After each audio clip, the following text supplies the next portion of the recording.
اعوذ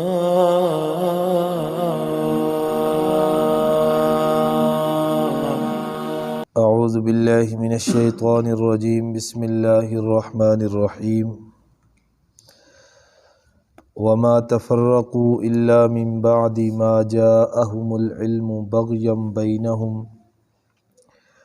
ولولا کلمۃ سبقت من ربک الی اجل مسمی لقضی بینہم وَإِنَّ الَّذِينَ أُورِثُوا الْكِتَابَ مِن بَعْدِهِمْ لَفِي شَكٍّ مِّنْهُ مُرِيبٍ۔ صدق اللہ العظیم۔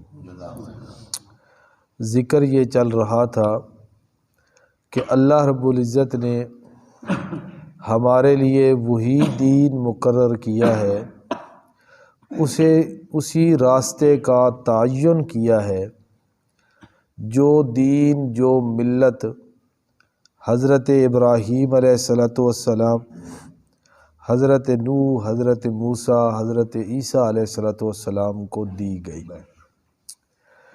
اللہ رب العزت نے ان 4 نبیوں کو ذکر کیا اور 5ویں نبی پاک صلی اللہ علیہ وسلم۔ یہ جو 5 نبی ہیں نا، ان 5 نبیوں کا لقب ہے اولو العزم پیغمبر۔ اولو العزم پیغمبر 26ویں پارے میں آتا ہے فَاصْبِرْ كَمَا صَبَرَ اولو العزم من الرسل۔ اولو العزم پیغمبر وہ 5 ہیں، نبی پاک صلی اللہ علیہ وسلم، حضرت نوح، حضرت موسیٰ، حضرت عیسیٰ، حضرت ابراہیم۔ ان 5 نبیوں کا لقب ہے اولو العزم۔ تو دین وہی ہے، بنیاد وہی ہے جو پہلے انبیاء کرام علیہ السلام کو دی گئی، بتائی گئی۔ پھر اختلافات اور تفرقہ یہ کہاں سے آیا؟ اللہ فرماتے ہیں وہ انبیاء چلے گئے، ان کے جانے کے بعد ان کے دین کے عالم، جن کے پاس کتاب کا علم تھا، انہوں نے علم آ جانے کے بعد محض اپنی ضد اور عناد کی وجہ سے دین کے اندر تفرقہ ڈالا۔ وَمَا تَفَرَّقُوا إِلَّا مِن بَعْدِ مَا جَاءَهُمُ الْعِلْمُ بَغْيًا بَيْنَهُمْ۔ 3 چیزیں ہیں۔ اختلاف کس نے ڈالا؟ اہل علم نے ڈالا۔ کب ڈالا؟ علم آ جانے کے بعد ڈالا۔ اور کیوں ڈالا؟ بَغْيًا بَيْنَهُمْ، آپس میں ضد کی وجہ سے، اور کوئی مطلب نہیں تھا، صرف ضد اور عناد کی وجہ سے، ایک دوسرے کی مقابلہ بازی کی وجہ سے انہوں نے دین اور شریعت کا رخ اور دین کا مزاج ہی بدل ڈالا۔ آپ یہ دیکھیں نا، ہمارے علاقے میں یہ جو بر صغیر پاک و ہند ہے، پاکستان ہے، ہندوستان ہے، بنگلہ دیش ہے، یہ جو علاقے ہیں، یہاں پر مولویوں اور پیروں نے دین کو ایک اور شکل دی ہوئی ہے۔ آپ عرب کے اندر چلے جائیں، وہاں پر آپ کو دین کی اصل شکل نظر آئے گی۔ یہاں پر ہم ہندوؤں کے ساتھ گزر بسر، رہنا اٹھنا بیٹھنا، خوشی غمی، ان سے رسوم، ان سے رواج لے کے ہم نے اس کو دین کا حصہ بنا دیا ہے۔ ہماری خوشی کے مواقع دیکھیں، ہماری غمی کے مواقع دیکھیں، ان 2 موقعوں پہ دیندار آدمی کا تدین نظر آتا ہے، یہ پکی بات ہے۔ خوشی کا موقع ہوگا، اس وقت بھی پتہ چلے گا یہ بندہ کتنا دیندار ہے، اور جب غمی کا موقع ہوگا اس وقت بھی بندے کی دینداری کا پتہ چلے گا کہ یہ خواہشات نفس کے پیچھے کتنا دوڑنے والا ہے، اور اللہ کے حکم اور اللہ کے دین کو کتنا سامنے رکھنے والا ہے۔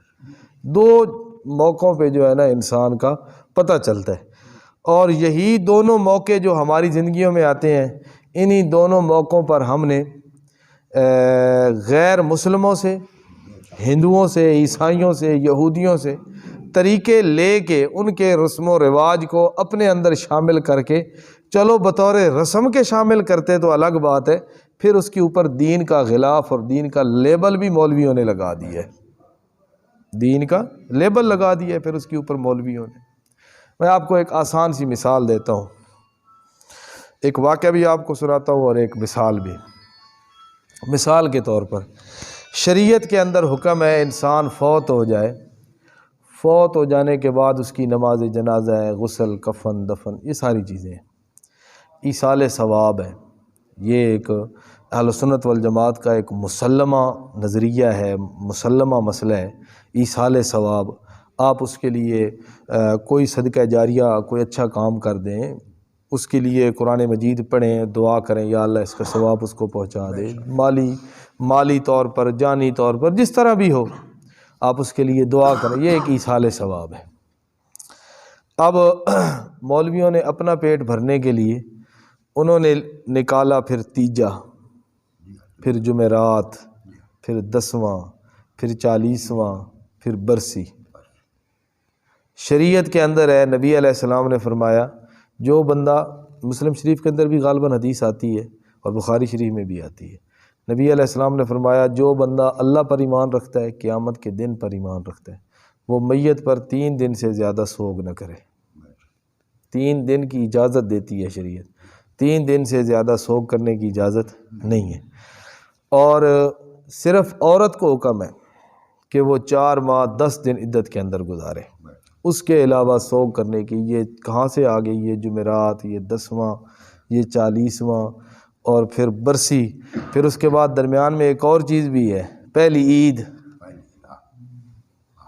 بھی ہے بھئی، پہلی عید پہ پھر جو ہے نا وہ دوبارہ ان کے گھر میں اجتماع ہوتا ہے، پھر نئے سرے سے اس کے غم کو جگایا جاتا ہے۔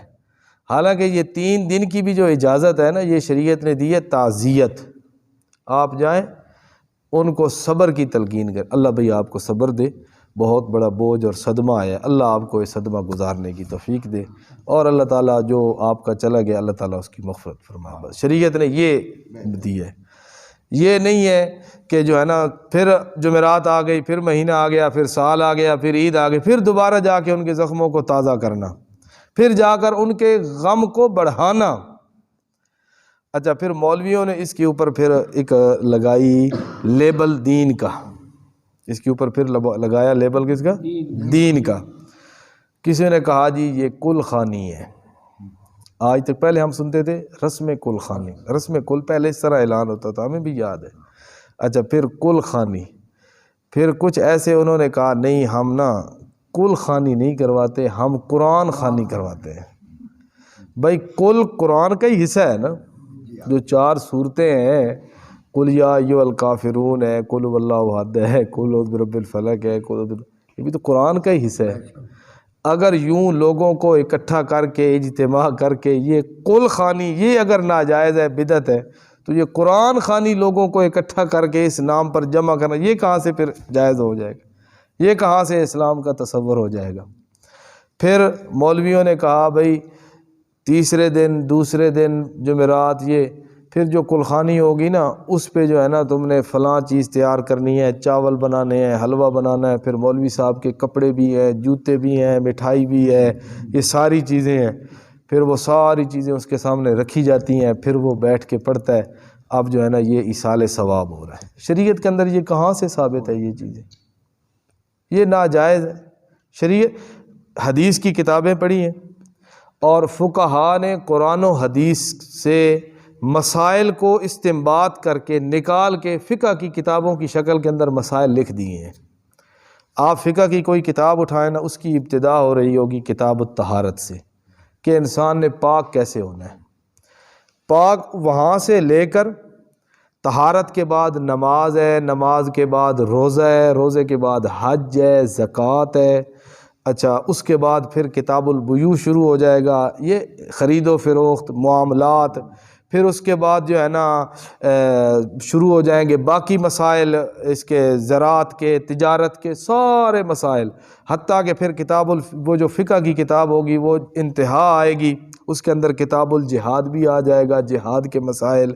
اس کے اندر پھر آ جائے گا یہ آخر کے اندر آ جائے گا یہ وراثت کے مسائل، انسان فوت ہو جائے تو فوت ہو جانے کے بعد اس کی وراثت کو کہہ رہے، یعنی وہ سارے مسائل جو انسان کی زندگی سے متعلق ہے نا وہ سارے لکھے ہوئے ہیں۔ فقہا نے وہ سارے قرآن و حدیث سے نکال کے لکھ دیے ہیں۔ ایک آدمی فوت ہونے لگتا ہے نا تو وہاں سے فقہا لکھتے ہیں کہ جب انسان قریب المرگ ہو اس وقت کیا کرنا ہے۔ یہاں سے شروع کرتے ہیں، وہ مر جائے، مرنے سے پہلے اس کی کس حالت کے اندر اس کو رکھنا ہے، مر جائے تو کیا کرنا ہے، اس کو غسل کیسے دینا ہے، اس کا کفن کیسے ہے، اس کی نماز جنازہ کیسی ہے، یعنی ساری باتیں انہوں نے قرآن و حدیث سے نکال کے جمع کر دی ہیں۔ کسی جگہ کے اندر فقہ کی کوئی کتاب آپ کو یہ نظر نہیں آئے گی جس کے اندر یہ ہو کہ یہ مولوی کے سامنے وہ ساری چیزیں رکھی جائیں، پھر وہ ان پہ پڑھے اور پھر تب جا کے اس کو ثواب پہنچتا ہے، اس کے علاوہ ثواب کسی فقہ کی کتاب کے اندر یہ جمعرات کا تصور نہیں ہے، 10ویں 7ویں تیجے 40ویں برسی پہلی عید کسی جگہ پر بھی تصور نہیں ہے شریعت کے اندر، صرف اپنی جو ہے نا بنائی ہوئی باتیں ہیں۔ اچھا پھر نا ایک واقعہ سناتا ہوں، یہ مسئلہ اور زیادہ آپ کو سمجھ آ جائے گا۔ کچھ سال پہلے کی بات ہے، یہاں ہمارے تھل کے اندر ایک قصبہ ہے، وہاں پر پہلے ایک ہی مسجد تھی، دیوبندی بریلوی دونوں مسلک کے لوگ اسی کے اندر نماز پڑھتے تھے اکٹھے۔ پھر جو دیوبندی اپنے آپ کو کہلوانے والے، ان کے پاس ایک چھوٹی سی مسجد تھی، انہوں نے اس مسجد کو شہید کر کے تھوڑی سی بڑی مسجد بنوا لی، مسجد بن گئی۔ مجھے یاد ہے میں بھی ایک مرتبہ وہاں پر جمعہ پڑھانے کے لیے گیا تو مسجد بن گئی، انہوں نے ایک مولوی بھی وہاں پر رکھ لیا۔ کچھ مہینے گزرے تو اس مسجد کا جو منتظم ہے نا وہ مجھے ایسے یہیں پر مل گیا شہر میں۔ تو میں نے پوچھا اسے، بھئی سناؤ بھائی کیسے تمہارا کام چل رہا ہے یہ سارا؟ اس نے کہا جی بڑا اچھا کام چل رہا ہے الحمدللہ، مولوی صاحب بڑی محنت کر رہے ہیں، نمازوں پہ بھی ہماری تعداد اچھی ہو گئی ہے، جمعے پہ بھی یہ۔ میں نے ویسے پوچھ دیا، میں نے کہا یار مولوی صاحب وہ کل شل کا کیا کرتے ہیں؟ کل شل کو پڑھتے ہیں؟ کہتے ہیں نہیں جی کل خوانی نہیں پڑھتے، وہ قرآن خوانی کرتے ہیں۔ کل خوانی نہیں کرتے، وہ اچھا۔ میں نے ایک دو آدمی اور بھی بیٹھے تھے، میں نے کہا بھی کیسے؟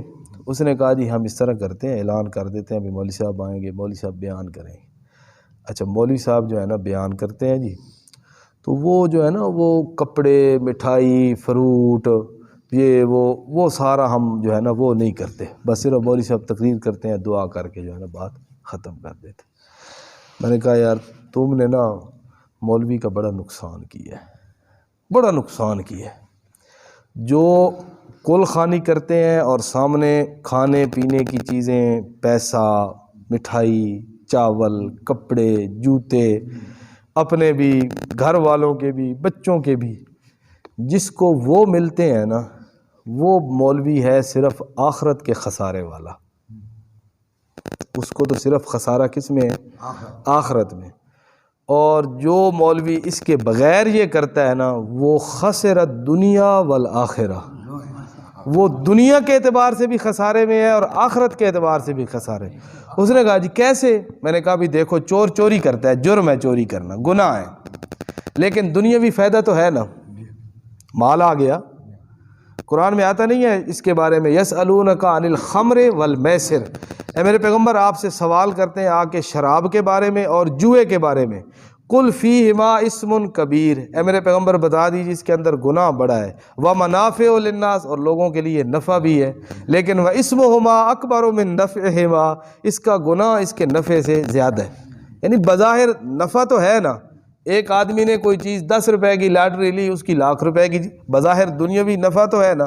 چور چوری کرتا ہے، اس کو کوئی سامنے لالچ دنیا کا ہوتا ہے، ڈاکو ڈاکہ ڈالتا ہے، اس کو کوئی اپنی مال متاع کوئی چیز ملتی ہے، تو آخرت کا تو ایک جرم اس کے اوپر ہے۔ میں نے کہا تمہارے مولوی سے وہ دوسرا مولوی اچھا ہے جو سامنے رکھ کے نا پھر کل خوانی پڑھتا ہے، کیوں؟ وہ دنیا کا نفع تو اس کو کچھ نہ کچھ مل رہا ہے، تم نے اس کو دنیا سے بھی محروم کر دیا اور آخرت سے بھی محروم کر دیا۔